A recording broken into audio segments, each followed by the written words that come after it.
My favorite subject is math. I always try to be like a leader for my class. Me gustaría ser doctor. If that doesn't work, I would like to play soccer. Whether it's the ability to rapidly learn a new language, a special aptitude for an academic subject, or advanced leadership skills, there are many ways a child can be considered gifted in Colorado. One of the ways DPS uncovers giftedness is through a universal screening test given to every student in 1st and 5th grades. And this year, it's a new test. These 5th graders at Johnson Elementary just finished it. Did you both take the test at the same time today? Yes. So one of you can't pretend to be the other one and take it. This new test is called the NGAT. The old one was the NNAT. But you don't need to know these letters at all.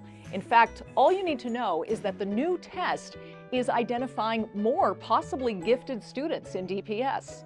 Looking at disparity data, we do see that multilingual learners, students of color, we need to identify more of them, and that's the good thing about universal screening is that everybody takes it. Identifying more multilingual learners is a professional and personal goal for Valeria Navarez Varela. I was a DPS student, bilingual, learning English, and also gifted, but my parents didn't know what to ask either. She became a gifted and talented itinerant teacher after her experience as a 4th grade ELAS teacher. I was noticing, why aren't my students being identified? Why aren't my kids like in the GT group?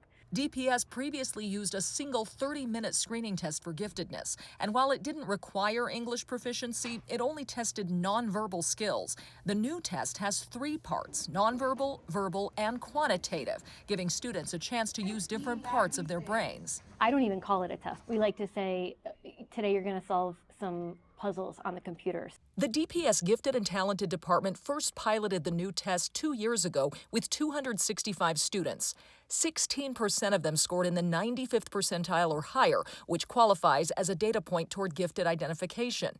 38% of the qualifying students were Hispanic, and 11% of the multilingual students who were tested had a score in the qualifying range. During a larger pilot the following year, 9% of all students tested scored in the qualifying range, in comparison to just 4% when using the previous test. But the universal screening isn't the only way DPS measures giftedness. We have been expanding our pathways in DPS to capture more students that might not necessarily show up as gifted within your classroom. So of course there is the academic piece, the really high achievers. There's the cognitive piece, so how students really think, independent of what they've already learned.